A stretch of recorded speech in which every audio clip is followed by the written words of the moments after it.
My sister had totaled 3 cars in 5 years. This was my first new car ever. I hung up and dialed 911. The fluorescent lights of Patterson Manufacturing hummed their usual monotonous tune as I logged out of my workstation at exactly 5:30 p.m. 4 years of 60-hour weeks, skipped lunches, and strategically saved bonuses had culminated in one perfect moment 3 weeks ago when I'd made that final payment on my Camry. The title sat in my apartment safe, my name printed in bold letters as the sole owner. Every morning since I'd walked into the parking lot and felt genuine pride looking at that pearl-white exterior. My sneakers squeaked against the polished concrete floor as I pushed through the employee exit. The October air carried that sharp bite that meant winter was coming early this year. I pulled my jacket tighter and headed toward row C, where I'd parked that morning, already mentally planning my grocery run and the new recipe I wanted to try for dinner. Row C stretched before me, filled with the usual lineup of sedans, trucks, and SUVs belonging to second shift workers. My eyes scanned for that familiar pearl white, the small dent in the rear bumper from when I'd misjudged a concrete barrier during my first week of ownership. The spot where I parked was empty, completely impossibly empty. My heart kicked into a higher gear. Had I parked somewhere else? I walked down row B, then row D, my pace quickening with each empty space that wasn't mine. 15 minutes of searching every single row in that parking lot confirmed what my gut already knew. Someone had stolen my car. I fumbled for my phone with shaking hands and called my parents' house. Mom answered on the third ring, her voice carrying that cheerful tone she always used when she was cooking dinner. "Oh, honey, relax," she said. "We gave it to Elena. She needs it more." The words didn't make sense. I stood there in the middle of the parking lot, phone pressed against my ear, trying to rearrange those syllables into something logical. "You what?" "Your father and I drove down this afternoon. We used the spare key you gave us for emergencies. Elena totaled the Nissan last week, and you know how hard it is for her to get to her classes without reliable transportation." My spare key. The one I'd given them 2 years ago when I'd had surgery and needed someone to move my old Honda for street cleaning while I recovered. They'd driven 3 hours to my workplace, used that key to steal my car, and given it to my younger sister, who'd destroyed 3 vehicles in 5 years, through a combination of texting while driving running red lights and what she called bad luck. "That's my car," I said, my voice coming out strangled. "I paid for it. My name is on the title." "Well, technically we helped you with that down payment, sweetie. Consider this us collecting on that loan. Elena really needs this. She's struggling, and you're doing so well with your career. You can always get another one." The down payment they'd helped with was a $1,000 birthday gift 3 years ago. I put down $8,000 total and spent 4 years paying off the remaining $22,000. But my mother's revisionist history was nothing new. What was new was the white-hot rage building in my chest. "Where's Elena now?" I asked. "She's driving back to campus. She was so grateful. Helena, she cried. You know how sensitive she is." Elena was 24 years old, 2 years younger than me, and the sun around which our family solar system had always revolved. When she failed out of her first college, our parents had paid for a second one. When she'd wrecked her first car, they'd bought her another. The pattern had repeated itself so many times I'd lost count, but I'd always stayed in my lane, worked hard, and asked for nothing. I hung up without saying goodbye and dialed 911. The operator's voice was calm and professional. 911, what's your emergency? I need to report a stolen vehicle." The police arrived 40 minutes later. Officer Brennan was a middle-aged man with tired eyes who'd probably heard every excuse in the book. I explained the situation while he took notes, and I watched his expression shift from professional neutrality to something resembling sympathy. "So your parents took the car without your permission and gave it to your sister," he repeated, wanting to make sure he had the facts straight. "They used a key I'd given them for emergencies only. I never authorized them to take my vehicle. I'm the sole owner. I have the title in my apartment." Officer Brennan nodded slowly. "Technically, this is theft even if they're family. The key was given for a specific purpose, not blanket permission to take the vehicle whenever they wanted." He paused. "You understand that if we pursue this, your sister could face charges. Your parents, too, potentially." "I understand." He called it in. An APB went out for my Camry with Elena's description as the driver. I provided her campus address, her phone number, and every detail I could remember. Then I waited. My phone rang constantly. Mom called 6 times in the first hour, then Dad, then Elena herself, her voice thick with tears. I didn't answer any of them. Instead, I called my insurance company, reported the theft, and documented everything. Then I took a rideshare home and retrieved my title from the safe, along with every payment receipt I'd saved over the past 4 years. Elena was pulled over at a traffic stop 40 miles from her campus at 8:15 p.m. The officer who stopped her for a broken taillight, ran her plates, saw the stolen vehicle report, and arrested her on the spot. My car was impounded, and Elena spent the night in county jail. My phone exploded. 23 missed calls by morning. 17 text messages ranging from pleading to outright hostile. I blocked all of them and went to work. The impound lot smelled like motor oil and desperation. I showed my title, my license, paid the retrieval fee, and drove my Camry home. There were fast food wrappers in the back seat and a new scratch on the driver's side door. The gas tank was nearly empty, despite the fact I'd left it 3/4 full. Elena had driven my car like she drove everything else in her life carelessly, and with the assumption that someone would clean up the mess. I spent that entire weekend cleaning and documenting every single thing wrong with my car. The scratch was deep enough to need professional repair. There were stains on the back seat that looked like spilled soda. The floor mats were caked with mud. I took photographs of everything timestamps enabled and created a detailed spreadsheet of damages. The repair estimate came to $1,200. Monday morning brought an unexpected visitor to my workplace. The receptionist called my extension around 10:00 a.m., her voice uncertain. "Helena, there's a woman here named Natalie Crawford who says she's your aunt. She doesn't have an appointment, but she's insisting she needs to speak with you." Aunt Natalie was my mother's older sister, the successful one who had married a surgeon and lived in a gated community 40 miles away. We'd never been close. She attended family gatherings with an air of obligation rather than enthusiasm, always leaving early to get back to her important life. I considered refusing the meeting, but curiosity won out. "Give me 5 minutes," I said. "Then send her to conference room B." Natalie looked like she'd stepped out of a country club magazine, perfectly highlighted hair designer pantsuit jewelry that cost more than my monthly rent. She stood when I entered the conference room, her smile brittle and rehearsed. "Helena, thank you for seeing me. I know we're not close, but I felt I had to come." I sat down across from her, keeping my expression neutral. "What can I do for you?" She folded her hands on the table, her wedding ring catching the fluorescent light. "Your mother is devastated. She hasn't stopped crying since Elena was arrested. Your father isn't sleeping. They made a mistake. Yes, but pressing charges. Having your own sister thrown in jail? That seems excessive." "Excessive," I repeated, letting the word hang in the air between us. "Elena stole my car. My parents helped her do it. Those are crimes." "They're family. Family handles things privately." Natalie's voice took on a sharper edge. "You're making everyone look bad." Do you know what my friends said when they heard about this? They asked, "What kind of family tears itself apart over a vehicle?" "The kind where one daughter gets everything handed to her while the other one works herself to exhaustion," I said quietly. "Tell me, Aunt Natalie, do you know how many cars Elena has destroyed?" She hesitated. 3. "Do you know how many times I've asked my parents for help in the past 10 years? I didn't wait for her answer. 0. Because every time I might have needed something, Elena needed it more." She shifted uncomfortably. "Your parents love both of you equally." "No, they don't. They've never loved us equally, and everyone knows it, except maybe you, because you're barely around enough to notice." I stood up, signaling the meeting was over. "I have work to do. Tell my mother I'm not interested in family reconciliation until there are actual consequences for stealing from me." Natalie's face flushed red. "You'll regret this. Family is forever, Helena. Jobs, friends, they all come and go. Blood is what matters." "Then maybe blood should act like it matters," I said, and walked out of the conference room. The encounter left me shaking with adrenaline. Back at my desk, I couldn't focus on the quarterly reports I was supposed to be analyzing. Kendra appeared in my doorway around noon, took one look at my face, and immediately closed the door behind her. "What happened?" I told her everything, starting with a stolen car and ending with Aunt Natalie's attempted intervention. Kendra listened without interrupting, her expression growing darker with each detail. "Your family is toxic," she said when I finished. "Like objectively, clinically toxic. You know that, right?" I'm starting to understand that. "Yeah, my therapist has this saying about family dynamics. She says, some people are assigned roles in childhood and the family will fight like hell to keep everyone in their assigned role forever. You were cast as the responsible one, the one who didn't need anything. Elena got cast as the fragile one who needed constant rescue.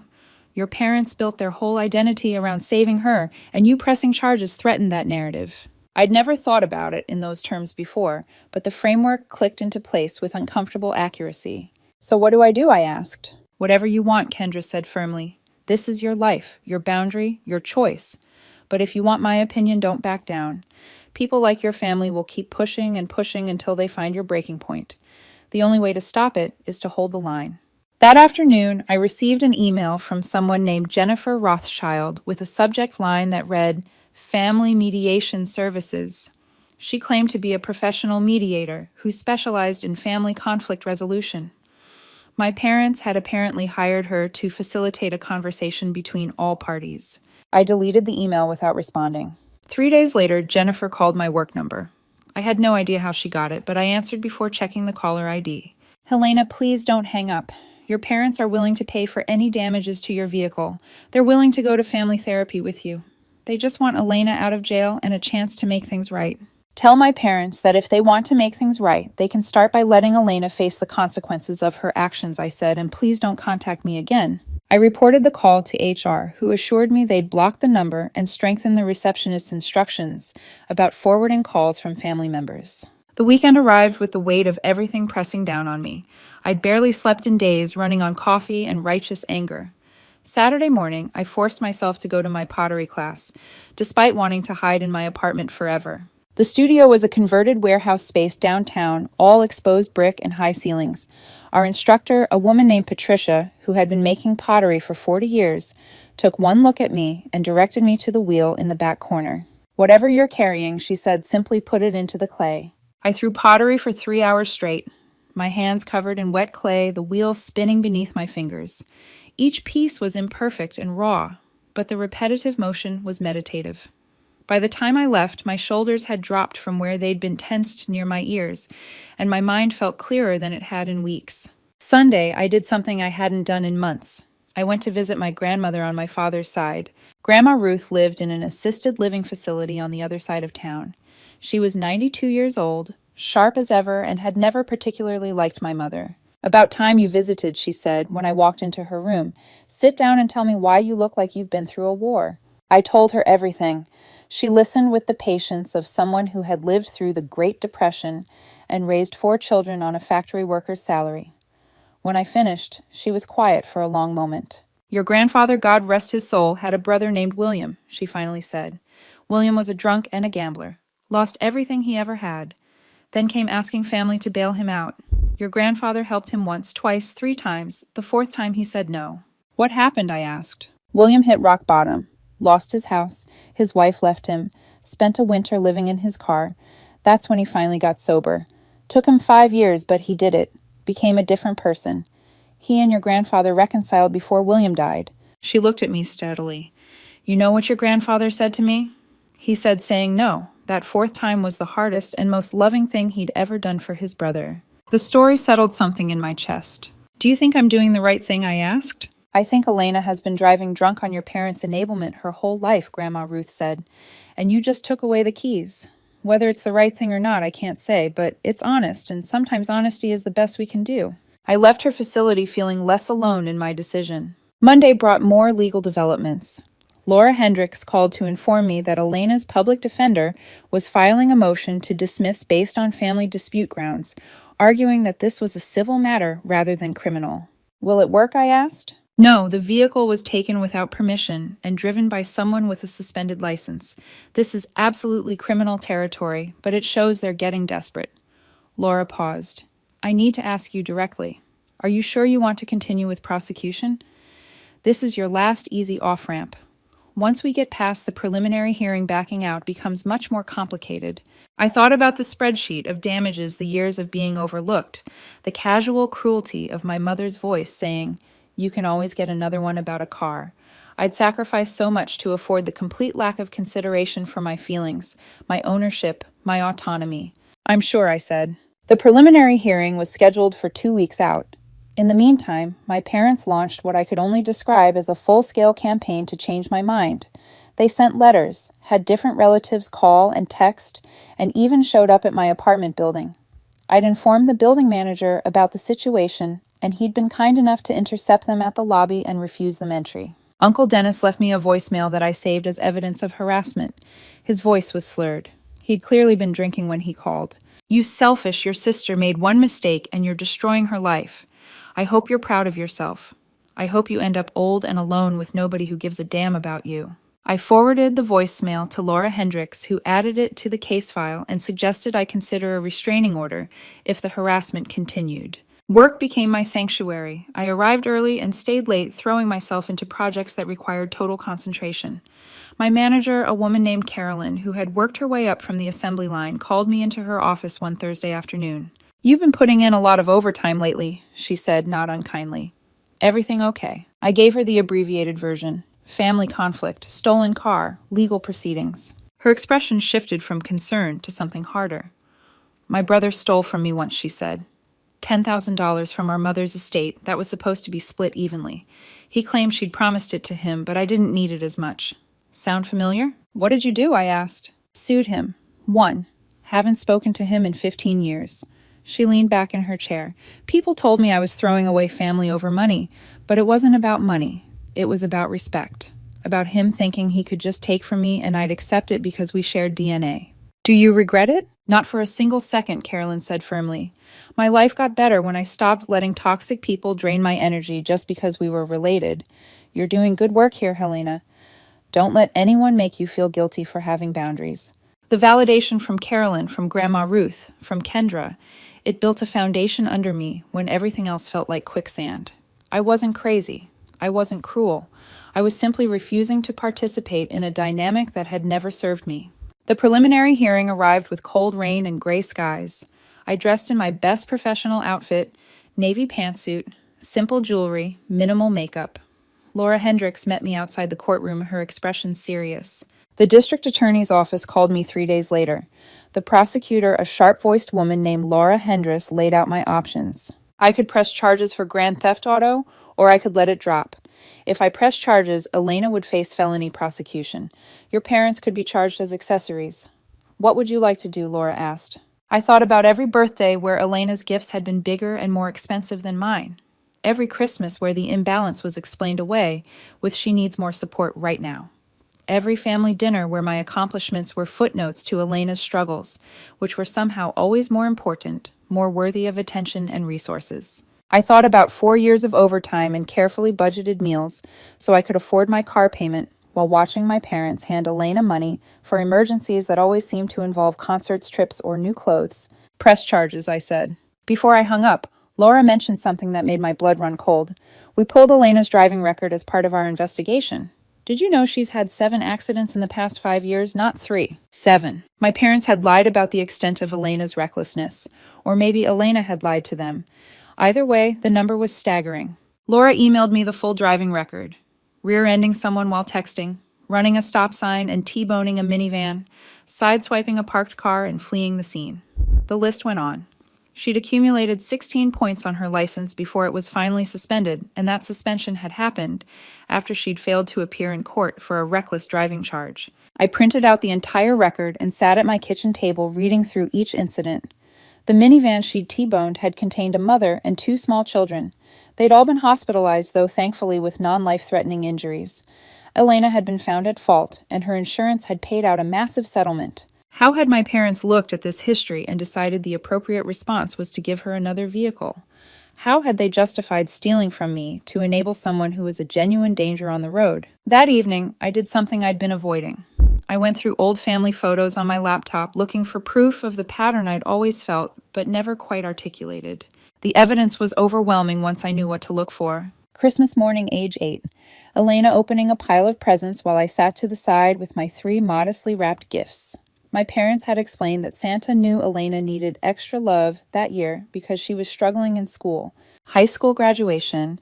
The photo showed my parents beaming next to Elena at her ceremony, having scraped together money for a big party. My own graduation 2 years earlier had been marked with a cake from the grocery store and a card with $50 inside. I'd graduated with honors. Elena had barely passed. College acceptance. I'd gotten into a decent state school with partial scholarship. I'd worked 2 jobs to cover the rest, graduating with minimal debt. Elena had been accepted to a private liberal arts college that cost $60,000 a year. My parents had taken out loans to send her, then acted like I was being selfish when I asked to borrow the car for a job interview. The pattern was undeniable. documented in photographs and memories that I'd always explained away with their excuses.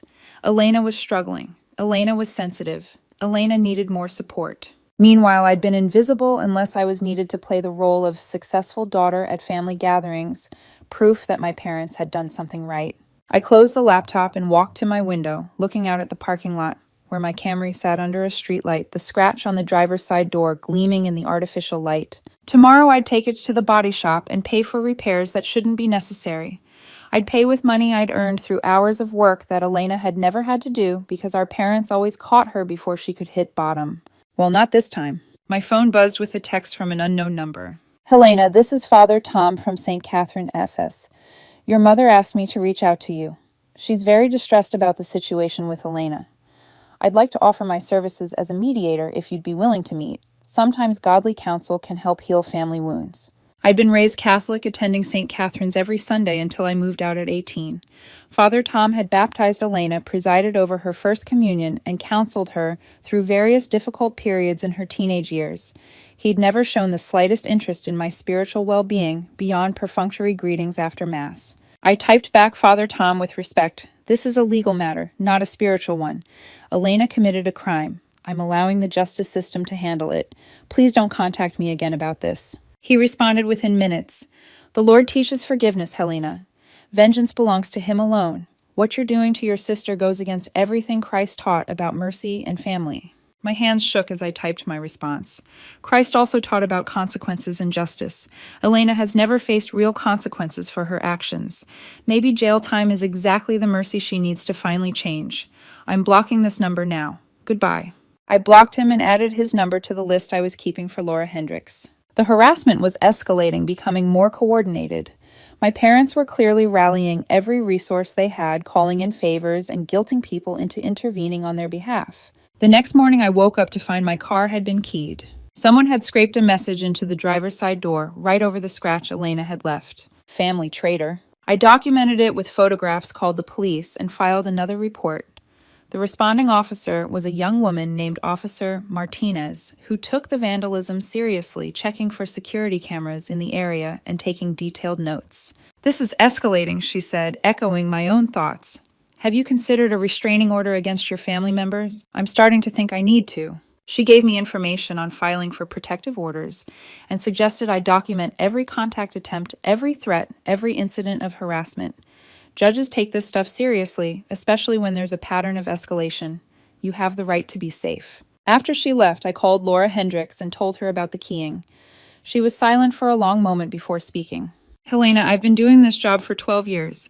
I've seen a lot of family dysfunction, a lot of abuse disguised as love. What your family is doing to you right now. This harassment campaign, it proves you made the right decision. Healthy families don't respond to boundaries with vandalism and threats. It feels like I'm at war," I admitted. "You are, but wars end and you're going to win this one because you have the law on your side and the truth on yours. Hang in there." The fallout was nuclear. Aunt Natalie called begging me to reconsider. My father's brother, Uncle Dennis, left me another voicemail saying I was destroying the family over a car. Extended family members I barely knew crawled out of the woodwork to inform me that blood was thicker than water. That family forgave that I was being cruel and vindictive. I changed my phone number. Elena's arraignment was scheduled for November 3rd. I took the day off work and sat in the courtroom gallery, watching my little sister stand before a judge in an orange jumpsuit. She'd lost weight. Her hair was unwashed. She cried through the entire proceeding, while Mom sobbed in the front row, and Dad sat stone-faced beside her. The judge set bail at $15,000. My parents couldn't make it. Elena stayed in jail. That evening, my mother showed up at my apartment. I watched through the peephole as she knocked, waited, knocked again. She looked smaller somehow, her face aged beyond the 3 weeks since I'd last seen her. "Helena, please," she said through the door. "We made a mistake. We'll pay you back for everything. Just drop the charges. She's your sister." I didn't open the door. The preliminary hearing revealed that Elena had been driving on a suspended license. Her previous accidents had racked up enough points to get her license revoked 6 months ago, a detail she'd never shared with our parents. She'd been driving illegally when she totaled the Nissan, which was why insurance had refused to pay out. My parents had been planning to buy her yet another car when Mom had her brilliant idea to just take mine. The prosecutor added driving with a suspended license to the charges. Elena's public defender tried to negotiate a plea deal. I refused to cooperate with any agreement that didn't include jail time. In December, 3 days before Christmas, Elena pleaded guilty to grand theft auto and driving with a suspended license. The judge sentenced her to 18 months in county jail with the possibility of early release for good behavior. My parents were not charged after they cooperated fully with the investigation and testified that I had never given them permission to take the vehicle. I spent Christmas alone in my apartment, eating Chinese takeout and watching old movies. My phone didn't ring. I had given my new number only to my closest friends and my employer. The weeks bled into months. I settled into a new routine that didn't include family dinners or obligatory phone calls. Work became my focus. I took on extra projects, volunteered for assignments nobody else wanted, and impressed enough people that when a senior analyst position opened up in March, I was the obvious choice. The promotion came with a $20,000 raise and my own office with a window. I bought new furniture for my apartment, started taking pottery classes on Tuesday nights, made plans to visit Seattle in the summer with Kendra, a co-worker who had become a genuine friend. My life expanded into the space that family obligation had once occupied. Elena was released in July after serving 7 months. I heard about it through social media. Apparently, I'd been blocked by most of my family, but I still had access to a cousin's page who posted everything publicly. The photo showed a small, welcome home party. Elena looked gaunt and exhausted, my parents hovering around her with forced smiles. August brought the first letter. It arrived in my mailbox with my mother's handwriting on the envelope. My new address somehow obtained despite my best efforts. I threw it away unopened. 3 more followed over the next month. I threw them all away. In September, exactly 11 months after the parking lot incident, I was leaving work when I spotted my father standing next to my Camry. He'd aged considerably, his hair almost completely gray, now his shoulders hunched, in a way I didn't remember. "I'm not here to cause trouble," he said as I approached. Hands raised in a peaceful gesture. "I just want to talk. 5 minutes." I unlocked my car and opened the door, ready to leave him standing there. Something made me pause. 3 minutes, I told him. He nodded, seeming to understand that this was a gift he didn't deserve. "Your mother and I have been going to therapy," he said. "Family counseling. The therapist has helped us see how badly we failed you, how we enabled Elena and ignored your needs for years." He cleared his throat, his voice rough with emotion. "You were the easy one. You didn't need us. We thought you were always so capable, so independent. We convinced ourselves that meant you were fine, that you didn't need the same level of support. I was independent because I had to be," I said quietly, "because asking you for help meant being told to wait, because Elena needed something more urgently, every single time." He flinched but didn't argue. "You're right, and I'm not here to ask for forgiveness because I don't think we deserve it. I'm here to tell you that we've set up a trust fund in your name, $50,000. It's not enough to make up for everything, but it's what we can afford. Your mother wants to see you, but I told her that has to be your choice, on your timeline." "Elena," I asked. Living in a halfway house, working at a grocery store, she's genuinely trying to change. The jail time was hard, but I think it might have been necessary. She's in therapy too, individual counseling. He pulled an envelope from his jacket pocket and set it on the hood of my car. "Bank information for the trust fund. No strings attached. It's yours whether you ever speak to us again or not." He walked away before I could respond, disappearing into the parking lot as the sun set behind the building. I stood there for a long time, envelope in hand, processing a conversation I'd never expected to have. That night I opened the envelope. The trust fund was reestablished 3 weeks ago with me as the sole beneficiary. Attached was a handwritten note from my mother, not asking for anything, just expressing regret and love. I put it in my desk drawer and didn't look at it again for weeks. October arrived with falling leaves and cooler temperatures. 1 year since the day my car was stolen, I'd been promoted again, this time to department manager. My pottery had improved enough that I'd sold 3 pieces at a local art fair.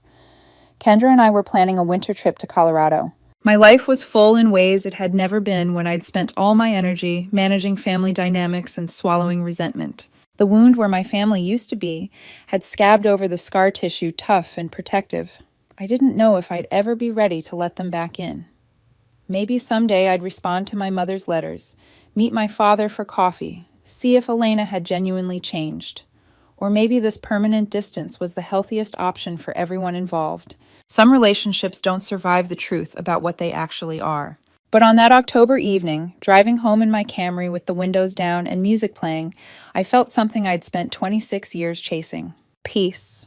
The kind that comes from knowing your worth isn't determined by how much you sacrifice for people who'd never do the same for you. My phone buzzed with a text from Kendra asking if I wanted to grab dinner. I smiled and typed back yes, merging into traffic as the city lights began to flicker on against the darkening sky. Somewhere across town, my parents were probably sitting down to dinner. Elena may have been joining them from her halfway house. They were living their lives trying to rebuild what my boundary had shattered. And I was living mine, finally completely without apology. The trust fund money sat untouched in the account. I didn't need it, though I supposed I'd use it eventually for something meaningful. Maybe a down payment on a house, or seed money for the business I'd been dreaming about starting. But accepting the money and accepting renewed relationships were two different things. And I'd learned the hard way that some people only change when they've lost everything they took for granted. My car hummed beneath me, reliable and paid off. The spare key I'd given my parents had been changed out for a new set that only I possessed. Every door that had been left open for people to walk through and take what they wanted had been locked, bolted, and reinforced. Maybe that made me cold. Maybe it made me unforgiving. But it also made me free. I pulled into my apartment complex and parked in my assigned spot, gathering my work bag and the pottery piece I'd brought home from class. Tomorrow I'd wake up and do it all again. Go to work, excel at my job, spend time with friends who respected boundaries, and sleep soundly in a life I'd built entirely on my own terms.